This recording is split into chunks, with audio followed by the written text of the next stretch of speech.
来继续来看中国针对着台湾的水果，阁有上新的禁令。中国的海关总署讲，台湾出口到中国的山野验出一种有害的生物，所以暂停台湾山野进口到中国。咱的农业部长陈吉仲伫面册来发文章，讲中国军也界随意来中断着贸易，这无符合着国际惯例。不过陈吉仲讲，目前日本甲韩国才是台湾山野外销的前两大市场。到今年的7月底为止，产值分别超过新台币1亿8千万甲1亿2千万。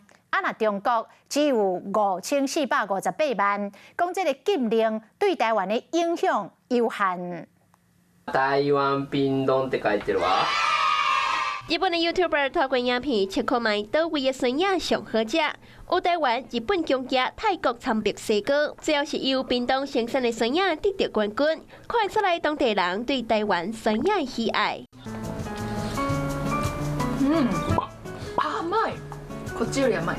农业部嘛讲，中国国台办21号宣布暂停台湾酸野进口，影响其实无大。部长陈吉仲透过面册发文章来说明，中国几礼拜无符合国际规矩，无经过科学性的对话，就凊彩来暂停贸易。因过中国外销量其实敢若占全台湾产量的0.5%。以今年到7月底为止的统计来看，日本参韩国是上济，有715栋卖到日本，差不多是卖出新台币1亿8千万，所大概每一栋产值超过新台币25万3。韩国有628栋，产值差不多是新台币1亿2千万，每一栋超是19万5。若香港参中国虽然销量济，也毋过计销却是差真济，每一栋的产值分别敢若有新台币6万6和5万8。清洗其实就是一个检疫手段嘛，比较极端一点就是说，我就先进这一批吧。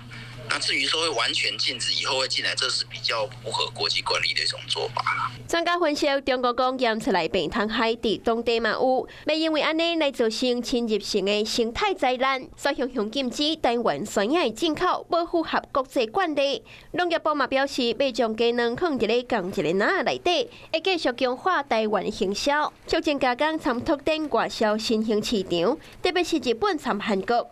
互因更加当看到台湾的酸野。Hello， 我是陈雅玲。想要抢先掌握最及时的新闻资讯吗？赶快订阅、按赞、开启小铃铛，锁定华视新闻 YouTube 频道。